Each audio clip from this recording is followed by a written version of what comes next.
Hi, this is Shauna. Before we get to today's guest, I want to take a minute to learn more about you, the listener. We've put together a short survey at fueltalent.com/podcast to gather information on who's listening and to give you a chance to make suggestions and comments about the show. I want What Fuels You to be a great resource for you and your interests, and I hope these interviews give you practical advice along with inspiration for your career and life. Help us continue to serve you better by going to fueltalent.com/podcast. Thank you so much. Now let's start today's show. Hi, this is Shauna, the CEO and founder of Fuel Talent. One of the things I have loved most in my 25-year recruiting career has always been the stories that people tell. Stories of leadership, career choices, company ideas, and team building. My inspiration for starting the What Fuels You podcast came from being curious about people's lives and wanting to help share their stories. What path brought them to this place? What decisions did they make that led to failures and successes? Who influenced those decisions, and what lessons were learned along the way? I hope you enjoy the What Fuels You podcast. Today's guest on the What Fuels You podcast is Craig Unger. Craig is the founder and CEO of Hyperproof, a security assurance and compliance operations platform transforming the way you manage and do the work. Craig is an expert in building technology businesses and teams. Prior to founding Hyperproof, Craig founded Azuqua and was a leader at Microsoft, where he led the development of Microsoft Dynamics and Access. He has 30 years of experience building software used around the world. Craig loves technology, and he is addicted to designing software that delights and disrupts. Welcome, Craig. So good to see you. I'm going to hit you with some rapid fire. And Mr. New Yorker, so what's your favorite New York pizza joint? I really like Famous Ray's. I assume it's still there, 6th Avenue and West 11th in Manhattan. But that was more like a treat because we'd have to take the train there, and that was a two-fare zone. So I love it. My apartment was on 4th and 12th, so I know exactly where you're talking about. Oh, you know where that is? Yeah. Oh, yeah. But then I also had I had one that was my favorite in Brooklyn called J&R, and had the best Sicilian. I like more cheese than sauce, by the way. Well, of course. Hello. Yes. And what about your favorite bagels? We had a couple places that was really interesting on Flatlands Avenue, which is where my high school was. We had dueling bagel shops that were on the corner, and after the movies, like late at night, past midnight, you'd go there in the winter, and then like the glass panes for these stores would all be completely fogged up, and then you kind of walk in there and you just get overrun by the smell of them baking fresh bagels for the next morning. So I don't even remember the names of the places, but it was those dueling bagel places. Oh, I love that. Bagels and butter in a paper bag, and it would just kind of seep through the bag. That sounds so good. You're making me hungry. Okay, Mets or Yankees? Yankees. I had a feeling. If there was a book written about your life, what would it be called? I don't know the exact title, but it would have to have the reference to Brooklyn, some Brooklyn boy or something, because that's kind of how I see my life is, that in a way I took, I was able to kind of glean the best out of that kind of upbringing, but then also be able to step aside from it and see some different things. So it would be something around that. And I have so many amazing stories from that time in my life that I think it would just be a real fun, book or movie to write. But I'm not that important. So, but what's interesting is like having lived there for so long and just all the different boroughs, I feel like Brooklyn uniquely has its own kind of like top rank. Like if I'm from Brooklyn, I have this certain amount of cred. I don't know why. Well, absolutely. Probably, no, you see the Jersey Shore like episodes, and then you realize that none of them are actually from Brooklyn. They're from different Staten Island or Jersey, but right. There is something. But you're not like, yes, I'm from Staten Island. You're not bragging about or that. Queens, right? No, or Queens. Not. Yeah, you're like, I'm definitely bragging about being from Brooklyn. Okay, are you mountains or water? Well, I used to be mountains, and then when I was in Seattle, but after 30 years, just moved to Florida, and now it's definitely water, including a boat, which I was never into before, and just trying to. Gotta have your boat. Love the lifestyle here, yeah. What are 3 words that I guess others would use, or that you would use to describe? Hopefully, those are aligned. Your leadership style. I think they would say very inclusive would be one word. I think they would say determined, and they would say very customer focused. Those are good ones. What's your biggest pet peeve? Professionally or just with friends? In life. Not just in general. I think my biggest pet peeve, you see it all over the place, is such a great question, is oversimplification. Because I think what happens when people oversimplify things is that's when they get oppositional. They have to fit their viewpoint into, a specific, shape to match others. I think a lot of the nuance has left, conversation, politics, everything really. And I think when you bring the nuance back in, you realize that we don't all have to think exactly the same, but we can really respect each other and learn from one another. And I think there was more of that when I was younger, and even the way I was raised to ask questions. Now it feels like you got to keep your questions to yourself. Yes, and we were born to question, right? And we were born, that's how you stay curious and learn, for sure. Okay, are you an introvert or an extrovert? Oh, I'm a big extrovert. Yeah, for So I sure. was going to say extrovert, but I ask it a lot on the podcast. And so many people surprise me that I thought were extroverts that say that they're an introvert that was trained to be an extrovert, because I'm always interviewing CEOs and like it's kind of part of the job. You have to be an extrovert. But people are like, no, I'm actually an introvert, but my job requires me to be an extrovert. I I'm bet you off the chart. Like every personality, I'm like off the charts extrovert. I could tell you're an extrovert, and I'm very, very similar. But I think what some people might feel, because I even feel it as well as an extrovert, is when you're in this particular role, you're doing so much talking, both internally to folks and then outside, that even if you're an extrovert, it can get quite tiring. So you could be a Yeah. tired extrovert. That's different than I'm kind of a tired extrovert. That's different than being an introvert. Yeah. Well, that makes total sense. And also people get confused about extroversion and introversion because they think of it as being outgoing or like shy, but it's actually where you get your energy. And Yeah, I think of like you bring energy. I remember meeting you and being like, I want more of this person. Like you bring energy and I hopefully get energy from other people. I And as we do. get older, we like cut those people out who don't give us energy, right? Yeah, that's true. Yeah. You have to be So able to tell do me, that. we started talking about Brooklyn. Walk me through. I remember meeting you. Um, you're a proud New Yorker, but I know that your childhood wasn't so easy peasy. Let's just say like the wind wasn't really at your back. Like people might assume as a Harvard grad and, Microsoft and entrepreneur. Tell me about some of the pivotal moments, both positive and negative, I guess, that helped shape your childhood. Yeah, well, there's a lot there. I mean, we grew up in Brooklyn and we really didn't have much in the way of means, but we had some very loving grandparents who worked really hard to make sure that we had some of the things that we did need. And my grandparents, I was on my mom's side, are both Holocaust survivors. And I'll never forget my grandfather just getting up, at the crack of dawn to drive in his little Chevy Chevelle, I think it was, or Chevette, this really small one. And he'd drive into Manhattan and he wouldn't get back till super late. And then he would eat dinner, and then 10 minutes later he'd be snoozing on the couch. And I was like, wow, my grandfather really, really works hard for us. And I used to go in. He started off carrying furniture on his back. Due to malnutrition, he's 5'3", but after doing all the physical labor he did, even though I'm like 6'3", he could shake my hand and I'd fall to my knees. That's how strong he was. So he set an amazing example for us. And also, we knew that we had a very important opportunity that him and my grandmother sacrificed for. They lost their entire families, both all their brothers and sisters, and they were large families, and their parents and all cousins. My grandmother came to the United States. They met at a displaced persons camp in Italy, where my mother was born. So she's kind of technically, Italian.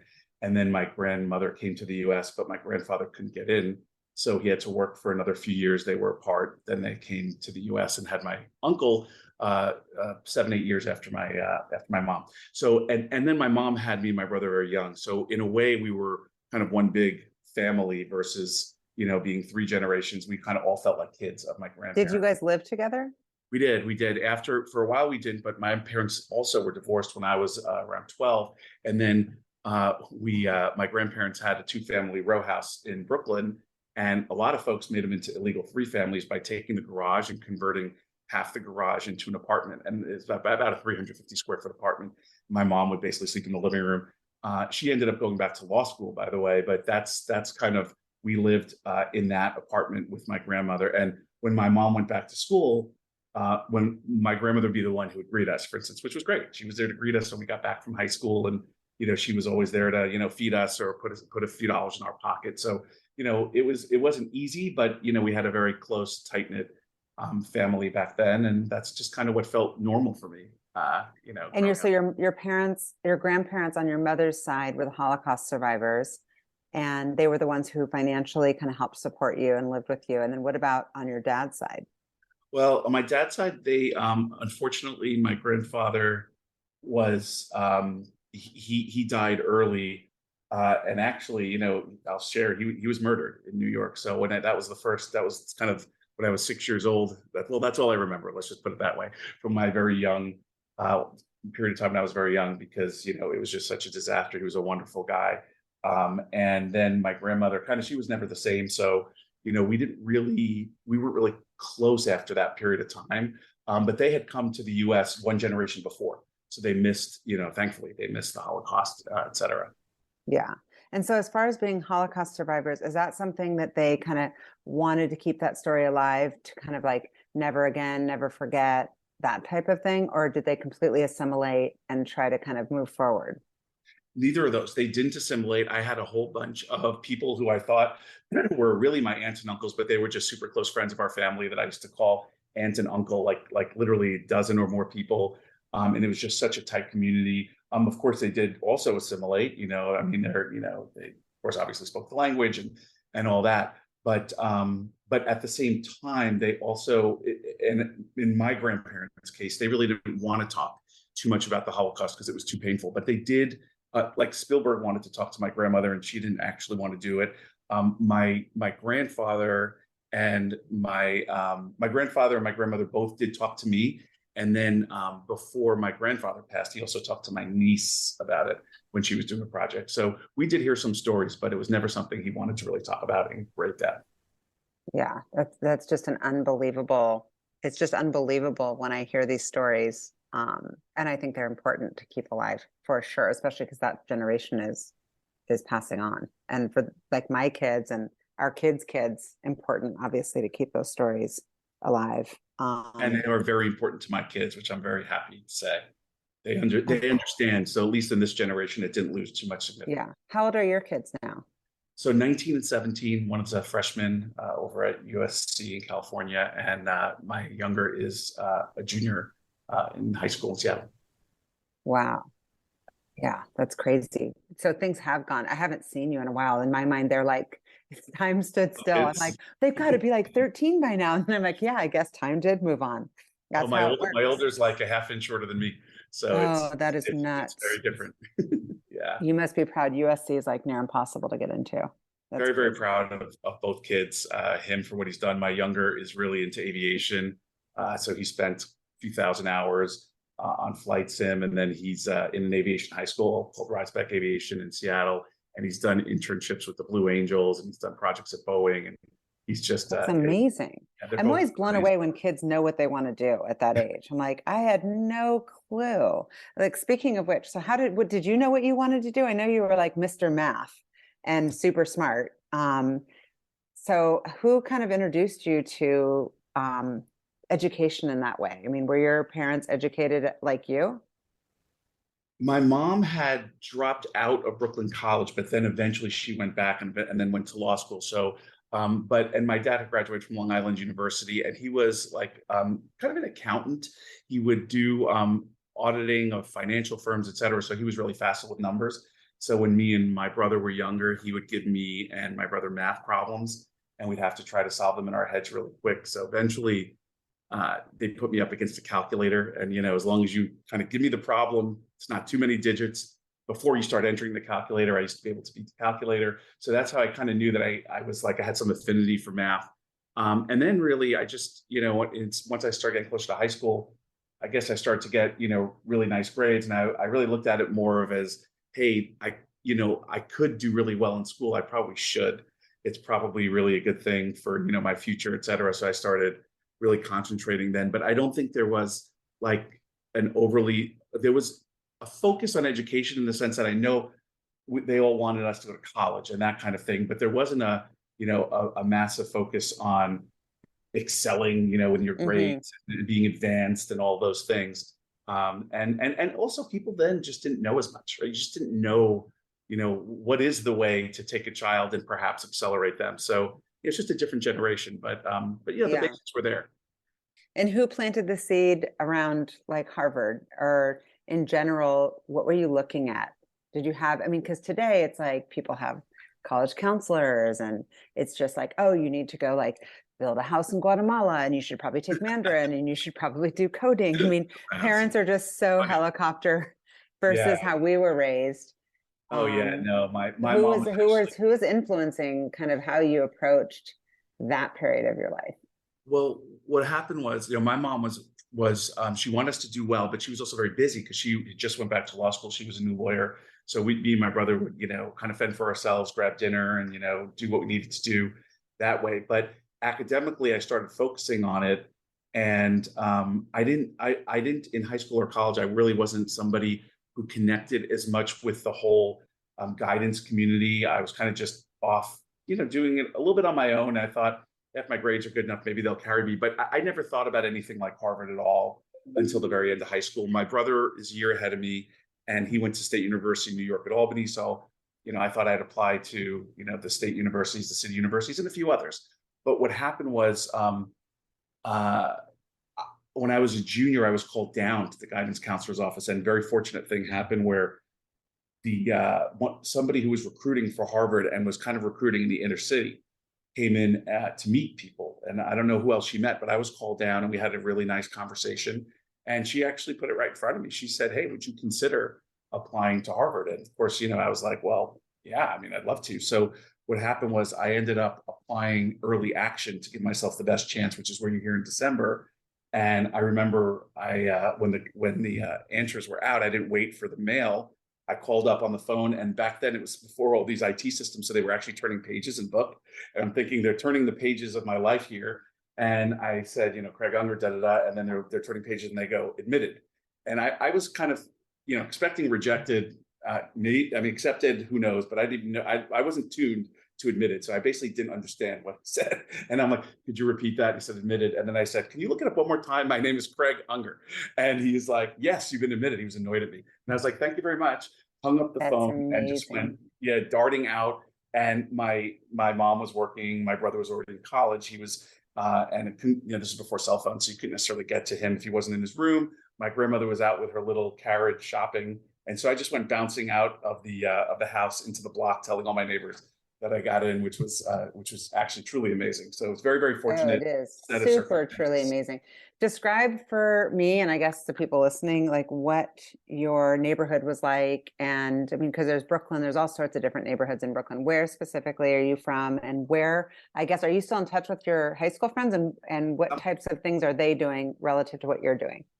Yeah, I mean, it's really it's kind of what you might expect. It's the gamut. I am in touch with some of them. In fact, I went to my 25th high school reunion, which was an absolute blast because sometimes people in that part of the world in Brooklyn, they kind of stay, very Brooklyn, where you've got their chains and all that, and just some of the styles, which was just awesome to go back to. But my neighborhood was a pretty typical neighborhood in Brooklyn. We were on closer to Queens, we were Canarsie section of Brooklyn. And for us, it was attached brick row houses, not the really nice ones like the brownstones that you would see maybe in downtown Brooklyn. These were built in the late 60s, pretty compact, and again, two families with a garage that was often turned into three families. And I would say probably hundreds of people around the city block, maybe 400 people around one city block. So just an absolute, huge density of people, which was really great because it socializes you, right? You have to interact with a lot of people growing up there. Oh, yeah, completely. And so, are there people that I guess if I went back and interviewed them and said, "Tell me about Craig in high school," are you different now than you were then? Or are you kind of the same guy? I mean, I'm a little different now, just having, I mean, I guess we're all different in a way, but I'm not radically different. Like they wouldn't say, "Oh yeah, he was like a bookwormy guy" or something like that.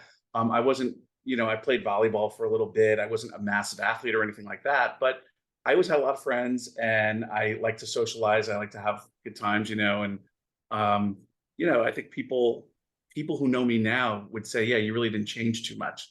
Yeah, The way your personality is. And yeah, I had a really good time in high school, actually, too. I had a great time in high school and a great time in yeah. college. I So love that. Are your parents still there in Brooklyn? my mom has moved to Florida, to the East Coast of Florida, and my dad, he passed a few years ago, but he was in Queens. I'm So sorry. yeah, Out no, in no. Queens.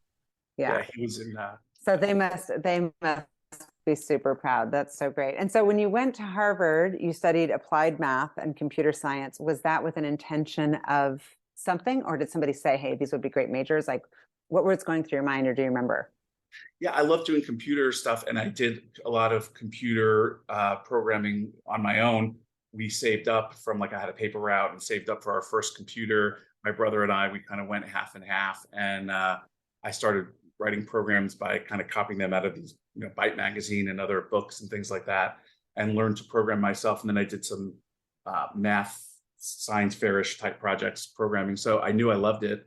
And when I went in there, I knew I wanted to do some computer science, but I also loved math. That was something I found really fun. And I was on the math team, and I competed for New York City on their math team against other cities. So I knew I loved that, and I just figured, hey, maybe it's I actually thought I would like to do math, pure math, and maybe be a professor.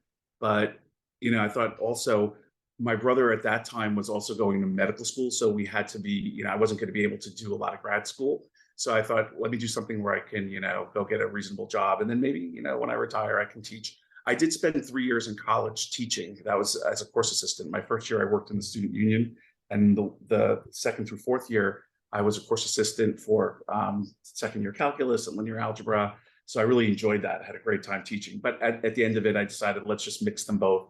And I'll have, a nice career because, programming, et cetera. So I thought I was going to be a programmer, which I never ended up being a programmer, but that's a different story. But at least you understand how it all works. Because I know you got then recruited to Microsoft, of all companies. I love that Microsoft brings so much talent into the Seattle area. How did that happen?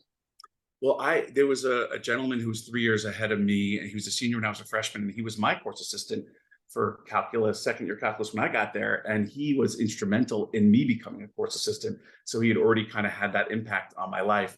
And he was going to Microsoft. He came back when I was a junior. I was walking around in the science center, and I saw him, and he got a hold of me, and he's like, you should really think about, applying to be an intern at Microsoft. And at that point, again, we were pretty modest in terms of our means. I'd never been west of the Mississippi. So, I said, yeah, let's, that'd be great. So I interviewed. I was, flown out in my junior year, and I had an interview with the Excel team, and they offered me an internship for the summer between my junior and senior year. And I worked on a feature of Excel, very little known feature at that time, called Solver, which is kind of like an optimizer in Excel. It optimizes your various cells. Loved it. And they were kind enough to make an offer to come back. So I went back to Microsoft after graduating, and I went back to work on Excel. And what did you think of Seattle? What was your first impression? Well, when I got there, my first impression, and it really was a first impression, was coming off the plane. I was going to rent a car, and we were going to be Microsoft housing. And there was a woman who was probably not much different in age than me. Maybe she was 19 or 20. And when I come up to the window, she's like, "Hello, sir. How may I help you?" And I was just flabbergasted that she called me sir. So I remember when I got, again, pre-cell phone, but when I got to my apartment, I called up my mom, and I'm like, "You got to see this place. The woman at the airport, she called me sir, and everything is new." It's like, basically, I didn't really know that people lived the way they live in Seattle. I didn't really understand it. I thought the way I grew up was normal, and I found out how really abnormal it was. But it was like a green, beautiful emerald city. I mean, it was incredible. Yeah. And you ended up accepting a role there right after school, which I know Microsoft loves to recruit straight from the internship program. They obviously loved you. Was your intention to just do it for a little while and ended up being 21 years? Or were you like, I mean, a lot of people stay at Microsoft for a long time. What kept you there for so long? Well, so I thought I would leave by the time I was 30. So I thought I'd be there 9 years. And my goal was to get to a point where I could be responsible for a lot of the features and design as basically a product manager, but Microsoft calls them program managers. I could be maybe the group program manager of a product of significance, maybe by the time I was 30. Right. And I thought that'd be great. And then I could make a transition to do something a little more entrepreneurial. My grandfather was entrepreneurial. And I mean, even, my mom started her own law practice, et cetera. And, it's something I wanted to do. But, Microsoft was awesome. And I kept learning. And I did end up doing that kind of group program manager role for Microsoft Access. But I was just learning so much that I ended up staying. And then I just kept on. I did a little bit of entrepreneurship at Microsoft. I built some things from scratch there, which actually scratched the itch a little bit And then I did some other things that were more in the general management and like leading some other teams. And I was like, this is great. I'm just learning so much. But by the time I was 42, I was like, okay, got to get real here. Either you're going to go do this or you will retire out of Microsoft, which is fine. But I decided to go do it then. I went a little bit earlier, but I also went through a divorce and I wanted to, when I was in my mid 30s, and I was like, I want to keep that part kind of constant. So I was thinking about it mid 30s, but I did it. Yeah, that makes sense. A lot of people, they have a hard time leaving. It takes a lot of courage. You end up having the stability, making a ton of money, having a little bit more. I mean, I know it's like a grind, but it can be, not a lifestyle, but it's just like you just get comfortable. And frankly, some companies look at candidates who at Microsoft for too long. It's like that perfect rub of like, what's the too long? And it just takes a lot of courage to leave. What gave you the confidence? Did you have an idea and that gave you the courage? Or did you just say enough's enough because I have this like cutoff date because I'm 42? Like, what was it? Well, the kids were getting to a point where I knew that they would be fine, financially and all that. Everything, all that was settled. And it was partially the age piece. I did not know exactly what I wanted to do, but what I realized after a number of kind of false starts on brainstorming ideas was that if you're in a job that's as all encompassing as Microsoft, you're not likely to really put in the requisite time. So I thought the only way this is ever going to happen is if I make time for it to happen. So I decided to leave, and I was very fortunate. I think don't think I really did anything that in that respect the hard way, because I was at Microsoft for 20 years, and it allowed me the ability to say, look, if it totally fails, basically what I told myself is if it fails really badly in 5 years, I could always go to a large company, perhaps back to Microsoft. I had great relationships there. But what I also told myself was, if I don't go and do this, that I'm always going to kind of think, why did I spend years 21 through 30 at Microsoft, of my career, I mean, at Microsoft or another large company. And I figured, right, if I go out and it fails, I could actually go back to a large company and spend another 10 years there, and I won't have, the worry, because I will have already tried it. So I thought from any perspective, it's going to be an improvement. I think it's great advice. And I never know who's listening to the podcast, but sometimes when people say sentences, I'm like, I really hope there's someone who's at a large company who doesn't have the courage to leave is listening, because it's so true. It's like when you're thinking from a recruiter's perspective, you're thinking like stability on the resume, which clearly you had. And then you're thinking diversity on the resume, which is big company, small company, startup, risk, low risk, all of the different things. And you can always go back to a big company. And it's the question of like, what will I regret more, doing it or always wondering and the what if I hadn't done it? Like, it's just, it's weighing those things. And it would have always bugged you if you hadn't done it. Absolutely. What I tell people is, if you go do a startup and you see, you're going to be super hireable by a large company. And if you go to a startup and you fail, you're going to be super hireable by a large company, because, they love what you learned when you actually failed. And then the other thing is, maybe there's a couple of exceptions here. I can't claim to know everybody's circumstance, but I will bet you that near most every person who's listening to this podcast, the true limiter in their life is time and not money. And everybody knows that when they're outside of work and they're just thinking about their life, they understand that their limiter is time and not money. But it is so amazing, the fear that is in people that makes them act as if money is the limiter. It's actually truly stunning. I agree with that. I totally agree with that. Tell me about Azuqua. What was the business? What did it do? What was the business model? And how did you come up with the idea? So with Azuqua, my thought, and I also had a co-founder for that. And it's interesting, we came up with kind of the same idea at the same time, and we ended up talking about it and decided to end up doing the company, which interestingly was not what I had planned. I thought I was going to do a single founder there. We ended up doing a co-founder, kind of arrangement on that. But the idea was, cloud services were really exploding. At that time, Netscope, I think it was, they had their study that said, larger enterprises had more than 1,000 services if you really look across all of their different businesses. And the problem is all the data was siloed, right? You can't get the data out. Different people have access to the different services. So sometimes you don't even have the access to get the data out. So how do you actually bring all the data together and make sure that you can really construct the business processes that really make your organization go, whether that's, sales or marketing or customer success or, whatever it is. So Azuqua was a low code integration and workflow platform. Think of it as like a box and arrow type of environment where you say, hey, I want to get this data out of, let's say, SharePoint. And then I want to transform it, do a little bit of kind of low to no code programming on it. And then I want to send it on its way into, Salesforce or Dynamics CRM or what have you. And you can do that multi-step, and you can run those workflows over time and monitor to make sure that your business process is really being synthesized properly. And so that was the business that, that we set up and built. We had a nice product that we thought was super competitive in the industry. There was a lot of interest from Microsoft in acquiring Azuqua. We decided it wasn't in the best interest of the company. We built it for, and there's some others also who were interested. We built it for 5 years, and we raised a couple rounds, a Series A and a Series B, and we had a lot of nice customers, GE and Netflix, and just a bunch of great customers. And then we ended up selling it to Okta. I had left about 9 months before, and had started in the interim Hyperproof. So it was very, very interesting on a number of dimensions, because when I started Hyperproof, I didn't know what would be the disposition of Azuqua, and had not much salary for about 5 years. So I was like, how much longer can I go with not much salary? And so I decided to take a run at it a second time, but that was not an easy call. Yeah, that is a tough call. How'd you come up with the name Azuqua? What does it mean? Well, Azuqua was just based on kind of really like water and sky, and really being able to connect everything in between. That was basically what it is. Kind of like Azure Sky, Aqua, and the water, and we can connect all of your cloud services. Yeah.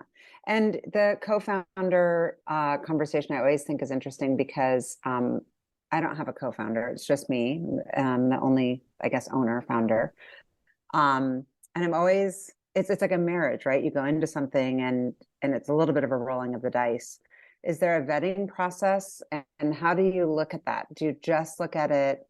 I guess, what are the different components? Is it skill set and complementary skill sets? Is it also personality? Is there a vetting process around, like, what do we want out of this? Is this a lifestyle business? Do we want to sell? Do we want to, like, what are the things that you look for? Oh, you're hitting so many of them. So we went into Techstars when we started that company. And what was interesting was Techstars had a really nice vetting process. What they did during I think it was like about a 12-week session, is we went away for one of those weekends, and they had a very deep kind of questionnaire-based interrogatory session, where you would kind of ask one another all of your kind of deepest desires, fears, and different criteria. And there would be kind of questions like, if you knew you'd be successful, would you start a teenage girl makeup company? Right? Because they know everybody in there is doing a tech company. So they want to take you out and say, what's important to you? Is the success? Right. So they're like, right. Part, or is it the impact, or is it who you work with, and all these other things?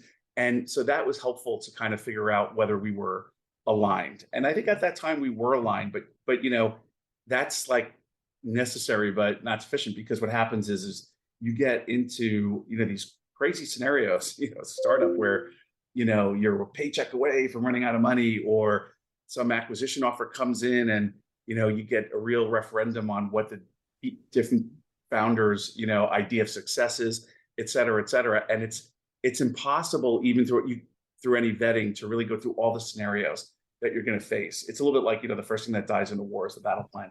But certainly, if you don't see eye to eye on some of the big questions, it's probably not a great idea to found a company together. Right. And it's also just even in work style, because it's how do we deal with conflict? And also, if there is a conflict, who makes the final decision? It's all of it. And it's like, do we have overlapping skill sets, and who's in what lane? And are you threatened by me? And who needs the glory? And all of it. I mean, there's so many layers to it. It all came up. I mean, all those things came up. So for instance, my co-founder, it was interesting because he and I were very overlapped in skills. I was maybe a little bit more geared toward the product, and he was a little bit more geared to the go-to-market. But I had some interesting go-to-market skills, and he certainly had a bunch of interesting product skills. So that's interesting, because then you end up with, maybe two opinions on like almost everything, instead of just two opinions on things where you need two opinions. So, that causes some stress that you have to, look out for. And yeah, I think there is a little bit of who's doing the speaking for the company and those kinds of things, because, in truth, when you're founding a company, you are sacrificing for a dream, right? And hopefully the dream works out. But on the way to the dream working out, you want to be able to kind of participate in those little victories where, a publication publishes something about you, or you're able to talk at an event or something like that. So you have to be sensitive to your co-founder and what it is they're looking for too, and just take the opportunities to really, share in whatever you can. Now, in our case, I think I mentioned, or maybe I didn't, but he was the CEO and I was kind of the CPO, CTO. And so, there's some different roles, but then when it came time to fundraising and accelerators and all that stuff, it really is about both of you. So, some of it is just, you got to see what the personalities are, who likes to do what, but you have to be sensitive to what people Mm-hmm. are trying to get out of the startup experience. A lot of people will only, if they have, the fortune of having it take off, the biggest thing they'll get out of the startup experience is incredible experience and learning Yeah. and connections, which is great. But that means that, as, let's say, co-founders, you want to make sure that those experiences are available to each of you, because that's a Yes. huge part of how you get paid Yeah. doing startup. It's like your working MBA. Like, it's like, if we're just going to do this, then at least we have to be growing, and it has to be some sort of career development along the way, and tons of learning even from the failures, which is arguably obviously where you learn the most. And so you had a big exit. Huge congrats. Thank you. Really, really psyched. And you started to kind of, I guess, build Hyperproof along the way.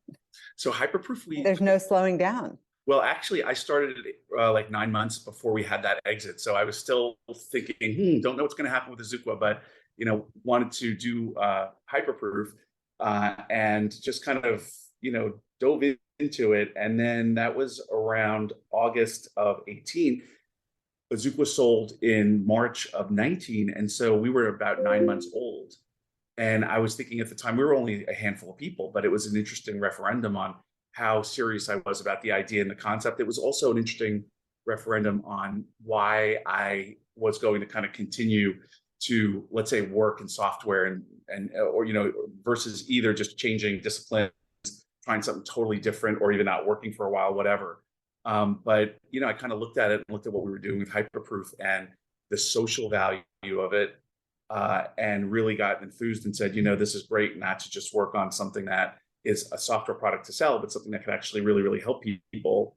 And I was like, yeah, let's make sure we keep doing it. And it's been a really nice, run since, and a lot of fun. And another cool name. How'd you come up with this name? And how'd you get it? Like, how is that name available? It was hyperproof.io, hyperproof.com. Probably if I want to pay about, Yeah, I don't know, $500,000 or something, yeah. but we haven't needed it. No, but I mean, I think for me, and, Hyperproof was about the idea that, in terms of people who need to get compliant and show their stakeholders that they are compliant. Like, our watchwords and mantra was, how do we help companies keep their promises? We eventually evolved it to, how do we bring trust to life? And so that's effectively what compliance is about. You do it so that you can actually build trust in your ecosystem. Sometimes you start it because you need to close a sale, and you can't close a sale until you're compliant. Others start it because they know it's the right thing to do, and it actually is an interesting vantage point into their security program to make sure that it really meets a set of expectations that's associated with a compliance program. And what I realized is that one of the key things that was really missing from that process was the ability to evidence it and demonstrate it, right? And it's the most common thing that people were struggling with in the process was, an audit's coming. I got to run around my corporation. I got to go get all this proof from all these people. Got to put it together in a Google Drive, a SharePoint, wherever. And then I've got to actually show point in time to the auditors that I'm being compliant. And so we thought there was a lot to be done around taking what really tended to be a pretty discrete process where you do it only when you need to, and make it more of a continuous process where you can automate some of the collection. You can do really smart things in looking for the proof and running tests on it, and also just generally making everybody aware of what needs to be done. So that's why we put the name Proof, or in Hyperproof, to make sure that it's kind of the highest form of being able to show the great work you're doing. And we thought it was really important for the folks who would be Hyperproof users, because again, we felt that they were doing great work, but when they went into the audits, they were like nervous because they really weren't able to evidence that work. So we really wanted to empower those folks to do their best and be confident going into these audits. And so Hyperproof, really kind of stood the test of time as a good name for what we've been trying to do.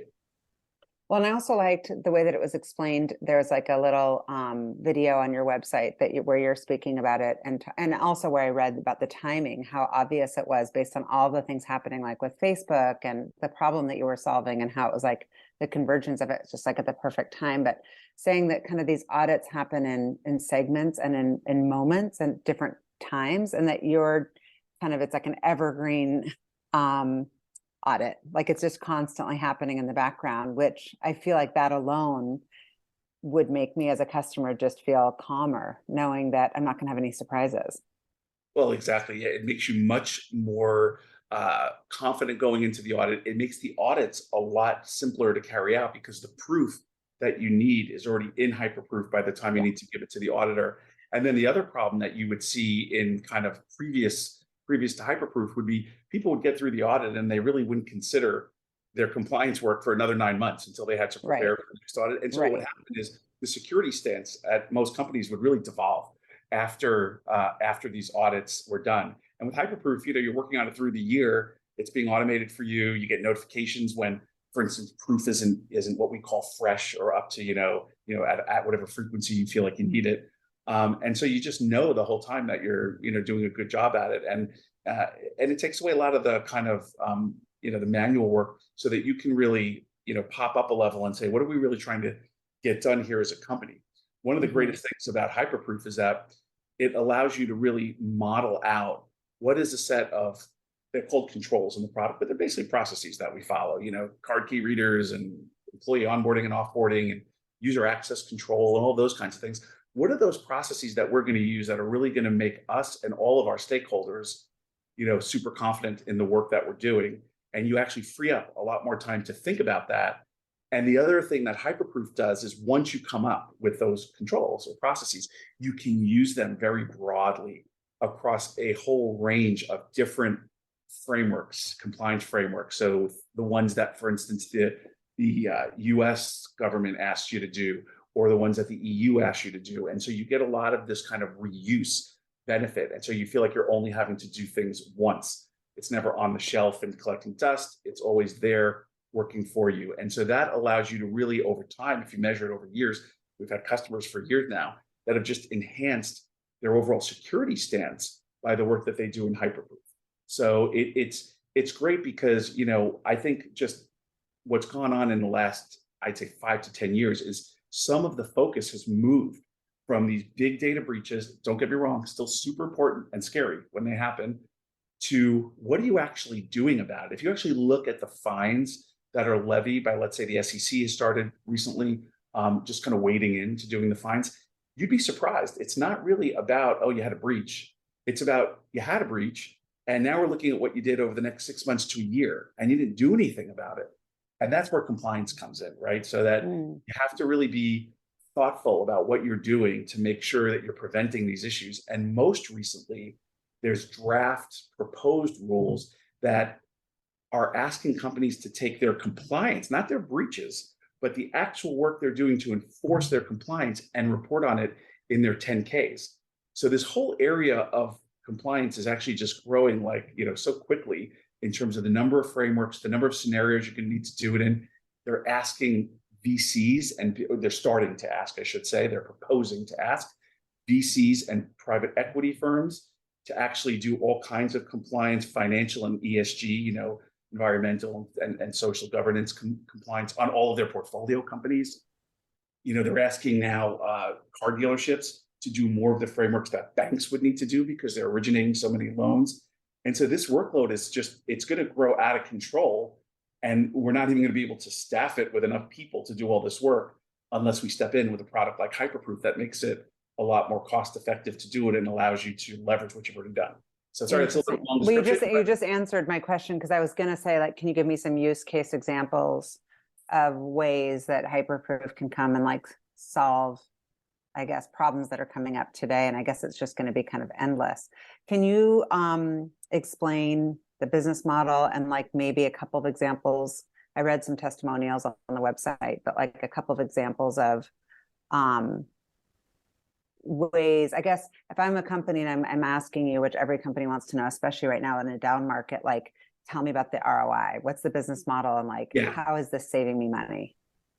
Yeah, so I mean, I would just take one good example there. With you look at an early customer, we've had Nutanix.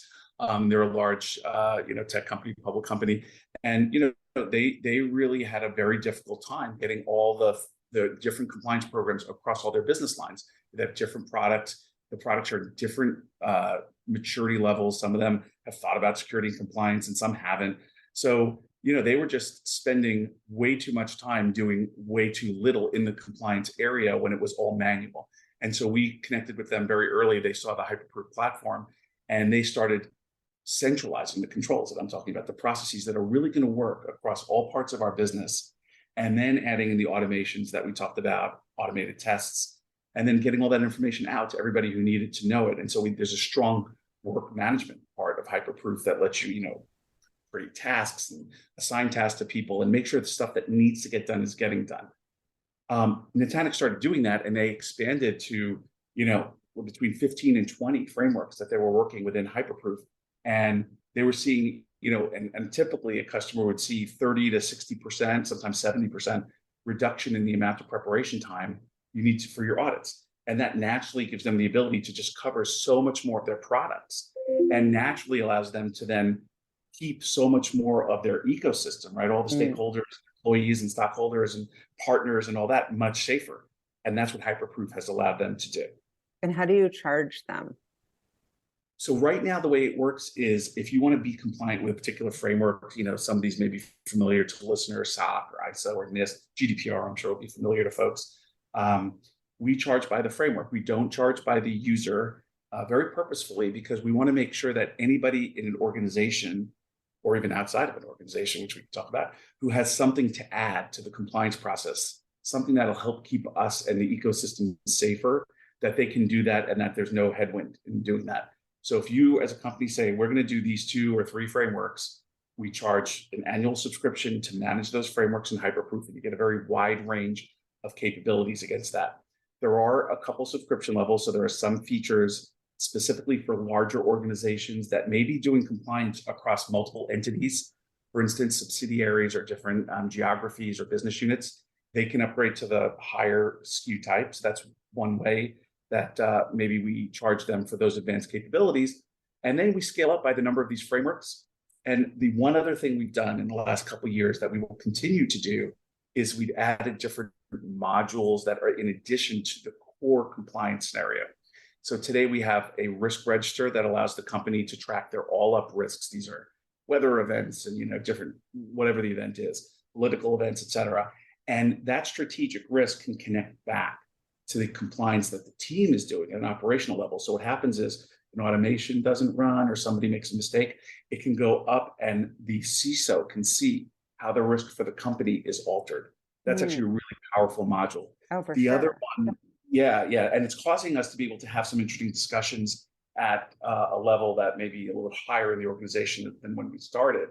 And then the other one is what we call third-party risk. So you have a supply chain, people who are supplying you with products, whether digital or not, and you want to go ahead and make sure that they are complying with what you think the best practices are. Typically, it's done with surveys today. You can create those surveys in Hyperproof, send them out, and check the health of your supply chain. So those are 2 additional modules, and we're contemplating a number of others to kind of expand. We think in 2024 will become a true multi-product company where you can kind of enter into Hyperproof from any one of a number of different directions. Interesting. And do you have competitors? I mean, I'm guessing you do. And what sets you apart? Yeah, it's a busy space. I'd say we ended up starting in the mid-market, and there are we call the SOC in the box competitors who are really about taking smaller organizations and getting them to the place where they can pass an audit, typically a SOC audit. So they're selling the ability to get to the end of that audit. They typically sell it with an auditor that comes along with it and does the work. And they tend to be quite prescriptive in what you have to do. So they say, if you want SOC, do these 20 things or 30 things. And so it's a little bit less of a platform to express how you want your compliance to work, and a little bit more of a checklist type of Mm, approach. And it works for some small organizations that have very limited needs and just want to get to the end of that audit. As soon as organizations are doing multiple programs and they need more capability, a lot of those users will end up coming to Hyperproof or a product like us. The other competitors would be at the other end of the spectrum. They're worked with larger companies for very varied scenarios, but they may be more legacy in approach. They haven't mm, made the real transition to cloud. They haven't done a lot in the way of, let's say, collaboration or integration with other cloud services or automation. They tend to be, in a way, like enterprise databases of compliance, a little bit like a big CRM or ERP system for compliance. And they're usually they're for a very few people in the organization to actually use. They haven't been democratized, and they're just like a central system that most people won't interact with. We obviously want to change that and make sure that everybody interacts with the compliance system. So we compete with them on the basis of the capabilities and the modernization and the collaboration and some of those things. So there's really two totally different sides to the market. got it. And what made you decide to take venture funding instead of just like self-fund it? I mean, maybe that's a ridiculous question. No, it's not. No, it's not. And actually, the funding happened in a way I might not have expected it, because I did a seed round with angel investors, and I also invested in Hyperproof myself at the end of 18, and then we ended up doing another one at the end of 19. There was a lot of interest, and we did a third one at the end of 20. So we did 3 seed rounds before we took any VC money, and some of that was just to kind of make sure that we could maintain control and make sure that we can really work on the product and focus on where we need it to go, versus, for instance, doing bigger board meetings and other kind of some necessary overhead that you have to do when you take VC money. But then in October of 21, we decided to take VC money, and we were talking to a number of firms, and we ended up with a firm called Toba Capital, which is the family office of a gentleman named Vinny Smith, who founded Quest Software and sold it to Dell. And they're an emerging VC with some great firms under that they've invested in, and they've been an amazing partner for us. So Vinny and then Raj on that team, he and I are the board members, and there's another independent board position as well, but we've been managing since then, and just it's been a great relationship, a very different actually VC relationship than I've had before. The ones before were fine, but they were more formal and more respect, like big board meetings. Like you really feel like you're in like a partnership and in it together. That's great. And how would you describe, I guess, you've got the Microsoft experience, you've got Azuqua, and now you've got a chance to kind of really, now you're the CEO, and really a chance to kind of put your stamp on the mission, the vision, the culture. Like, how would you describe all of that? You said inclusive as far as one of the descriptive words. I think customer obsessed. Like, how would you describe overall Hyperproof? Well, I'm going to give an answer a little different than Hyperproof specific, and say a little bit of what I learned on the CEO side of things here. And I saw a little bit of this play out when I was doing some of the roles at Microsoft too, which is, at a certain level, you say, well, what do all these managers in our lives do, right? What do they do, right? We're doing all the work down here. What do they do? And that's, there's an answer to it. The answer is the managers has to set up the culture and the systems that are actually going to allow the organization to kind of, grow in a way, what I'll say by itself. That doesn't mean you're not there, but it means that the right decisions and the right things happen when nobody's watching or when you're asleep, if you're, if it's across multiple geographies, et cetera. And so you can think of it as like a self-learning, self-healing kind of system. In a way, the founders and the management is really there to create a machine of sorts. And I don't mean to dehumanize it. The machine has a very human quality to it. There's a culture, there's a way of interacting, there's behaviors that we feel are really important for the success and longevity of the organization. And we do try to keep it to those behaviors that are very focused on how we will operate as an organization versus trying to, tell folks what to think. But you have to set up those important behaviors and culture. We were a very culture-based organization from the get-go. When we were under 10 employees, one of the first employees, their in-laws were HR consultants. And so we brought them in and created a whole culture for ourselves that we've actually evolved over the last 5 years. And it's a values-based culture. So, based on a number of values that drive behaviors, that's what we care about. It's not rooted in very kind of high ideal statements that don't have a lot of applicability. Instead, it's rooted really in behaviors that we think are productive for what we're trying to do. And I think that example that I'm giving, which is setting up the culture, it's one example. But then if you think about how many other things need to be set up, like how is it that we approach the market? What promises do we make, and what can people count on us for? How do we think about servicing a customer? We do something, where every customer is on Slack. They typically get, less than, half hour, certainly an hour response time. They're used to 48-hour response time from vendors. Those things, and you can see those kinds of policies and approaches are actually rooted in the culture, because we want to be customer champions, right? Et cetera. So it's all a set of interrelated culture and systems and tech underlying it, behaviors and ways of understanding problems. And the management of the company has a responsibility of both setting and resetting that each year. And that may even be the easier part. The harder part is getting everybody to understand it. Because a lot of times talk about it, and then it's kind of like, okay, well, what do you remember? Do you remember your values in an elevator if you need to? Right. It's just in through one ear, out the other. Exactly. What makes somebody successful there, would you say? Is there a common thread among like a Hyperproof employee that's a outlier? I think they have. So it's interesting the way we did our reviews. First of all, we want to make sure reviews are done a little bit more of an egalitarian way. It's not some curve that folks have to hit. It's really how are you executing versus kind of your potential and our culture. And the way we look at it is, the baseline is it's interesting we say it this way, but we say is you're performing at a hyperproof level, because people understand and that's the baseline. There's like levels above that, right? Yeah. And people understand that to be a high level of the hyperproof level. So those are things like being very customer obsessed, right? Putting the customer first, really focusing on innovation, being extremely diverse and inclusive, right? Diversity is not enough. You can hire. If your goal is to have certain numbers look a certain way, there's ways to you can do that, but it's not really helping you. The thing you really want to build is an inclusive organization where everybody's opinion, if they're really varied, are not only do they feel heard, but it actually influences what you're doing, yes. And then you can create an organization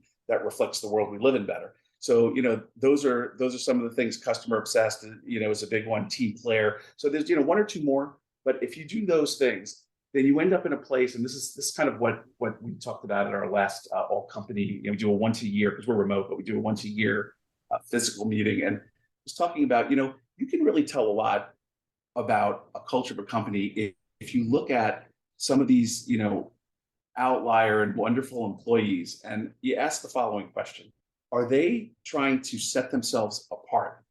And the knee-jerk reaction, and I saw this at Microsoft, which is a very fine company, obviously it's amazing, is the top performers are really trying to set themselves apart. And then you ask the question, what are they setting themselves apart from if everybody's so awesome? And then you don't have an answer to that. At Hyperproof, generally, I think I speak for most people when I say the highest form of praise for somebody at our company is that they fit in. And I don't mean fit in, I mean their work, it's all respected and all. They're not necessarily apart, because they have such an amazing respect for what all the other employees are, the skills they have and what they're doing, that the highest form of praise is to say you belong in that group. And I think that is how we operate, right? So it's a different way of thinking, and it's a trust in those around you and your management. And it really heads off a lot of very uncomfortable situations, which is like, well, wait, I'm doing this and everybody else is doing that. Yeah. We don't have that at the company. Yeah. Well, you mentioned that you're remote. Have you been remote the whole time, or this is just a COVID thing? Since COVID, we went remote at that point, and we went remote when we had to, and then during that time and then you decided to stay that way. Said, hey, has that been a good decision? I've been at a few of these CEO dinners where it's the hot topic, and very, very heated. People have different opinions. What have been some of the challenges and the benefits from that decision? It's been really good for us. It's allowed for a couple of reasons. One is we are based in the Seattle market. Seattle, San Francisco, a couple others are really, are very competitive markets, both for talent and then also, pay and benefits are high and all that. So it allows us to get great talent in other places where we can also build a little bit more, both in a cost-effective way and also help with time zones. So you can have different folks taking on different customer issues on different time zones, things like that. Although we are U.S. based, but no, it's been really great. I think the key for us is if you have the kind of culture that we've been talking about, where everybody really wants to excel, and you do it in a way where you're reasonably KPI based, which our planning process really starts with 10 or 11 corporate level kind of KPIs and then works its way down. If everybody's really aligned to that, then it becomes pretty easy to see what folks are working on, their contributions, et cetera, which both puts them at ease that they can actually be recognized for their work, even though it's remote, and also allows, let's say, their manager to know the kind of impact that's having. So I think that for us, it's working well. But if you don't have strong measurement of how the business is running and where you're trying to get to, I actually think it'll be pretty difficult in that case. Oh, yeah. Oh, for sure. You know what people are running towards. And by the way, that doesn't mean your people are not working hard. They may be running full speed, but you just don't know what they're running toward. Yeah, exactly. You'll be running away for a long time until you know. Yeah. So you have to have a pretty strong culture in place to make it work. I agree. And so you talk about like running towards something and know what you're going toward. What are you guys going toward? What are the long-term goals for Hyperproof? When you say like, hey, we've arrived, or I feel like I'm just crushing it, super successful, what are you measuring when you say that? I think we really think of it, from the beginning, we haven't thought of it in only financial terms or things like that. Those are interesting markers and they are important. They're important to investors, et cetera. But most of the folks who really join Hyperproof for a combination of the quality of people at the company and then also the impact they can make. So I think the impact is probably the big thing that we're looking at there. And so we've had a couple different taglines for the company. Bringing trust to life is kind of one that we've really kind of settled on. And I think you think about what kinds of, if you put the vessel as trust, and you think about what kinds of technology, right, can be built in order to enable trust through an organization and its entire ecosystem, it's really a giant issue. It's like a giant problem to be solved. If you take as an analog, look at like software quality. It's in a different area, but software quality, everybody shares everything now. Software quality, if you're down, let's say, you shared on PagerDuty, like you just, that's kind of the standard. That's not true for compliance, security, and all of those things. Like, you share when you need to if you have a breach. There's that, but you don't really share that. We weren't as compliant as we really ought to have been, right? Nobody shares that now. But really, to get everybody doing their best work, the world has to understand that people aren't going to be more perfect in their work on compliance and security than they would be in other areas. So there's a whole kind of substrate of how you really take these concepts and really kind of work them through an organization, give everybody the ability to contribute to them, and then give the organization the ability to be transparent about it out to its stakeholders in a way that really enhances and allows them to continue to improve. And that's really about trust as much as it is about anything else. That's really the vessel we're operating in. And then when you look at the different modules and the features and functions in the product, they'll all be going towards that, doing things that allow the organization to build internal and external trust. And given the environment that we're in, which is probably the worst, really, and the weakest for trust than it's ever been, it's just like, it couldn't be more important for us to really focus on it. Absolutely. Craig, is there anything else that you want our listeners to know about Hyperproof that we may not have touched on? I mean, I think we've hit a lot of it. We're here. Hyperproof is, it's a unique new technology. We're here to help organizations, support them in their compliance journeys, help them do their best work, and really kind of help them aspire and achieve things that maybe they couldn't do on their own, and see the way towards those possibilities that didn't seem possible before. But we're hiring folks, so there's always that. And we're really excited to innovate in the space, and we're excited to have people partner with us. We're a partner-friendly company now. If you're interested in a solution for your organization, come and talk to us is really what I would say. There's just a lot of different ways we can collaborate, and we're really interested in being a core part of kind of the ecosystem and the community around security and compliance and trust, because we think they're all kind of moving into kind of one view. So just come and talk to us. That's all I would say for folks. I love that. Yeah, and then one thing just about entrepreneurship, and we've talked about it a bit, is just go ahead and do it. Bet on yourself, do it in the right circumstance, but take that bet on yourself, create some, areas where you have some criteria or some yellow tape areas where you say, hey, I'm not going to go past that. But, do it. You only live once. And I know that if you're somebody who's thinking about it and you can make a go of it, you'd really enjoy it. Because like from my perspective, I wouldn't necessarily want to really go back to any large organization, even though I've loved them in the past. And I think that's how you'll feel. And if I could personally be of any help on that, I want to get back to the community, let me know. I have had people contact me or say that they've heard podcasts or other things before, and we've had great discussions about it. So happy to try to connect you to anyone in my network and give back a little bit. Because when I first got into entrepreneurship, I found so much comfort. I was in Seattle at the time, and I found so much comfort in the Seattle community, including yourself, Shauna, and others. Yeah, it was just great for people to, you wake up with like a different purpose, and everybody just takes you seriously. They're like, oh, you're going to do entrepreneurship. Great. I love being inspired by people like you. You're definitely an inspiration. I'm excited to see what you continue to do with Hyperproof and everything else in your life. You're just a total badass, and I'm psyched that you're thriving, and no surprise. My final question for you is, what fuels you? I think for me now, it's about impact. It's just about making a difference. Anything that happens financially, great. I really don't care too much about like recognition overall. I just want to have impact in an area that matters. I think that's really the most any of us can do with our lives. And so I think I have an amazing opportunity given where I was born and, how I was able to get educated. And I just want to try to make impact for as long as I can. And that's really it. Thank you for listening to the What Fuels You podcast. Be sure to subscribe, rate, and review on iTunes, Google Podcasts, or Spotify, and follow us on social media to keep up with the latest news and episodes. You can also contact us at podcast@fueltalent.com to provide feedback, ask questions, and share topics or guests you would like us to cover in the future. We hope you feel inspired by our guests and that we have helped fuel your day. Join us next time for another episode of What Fuels You.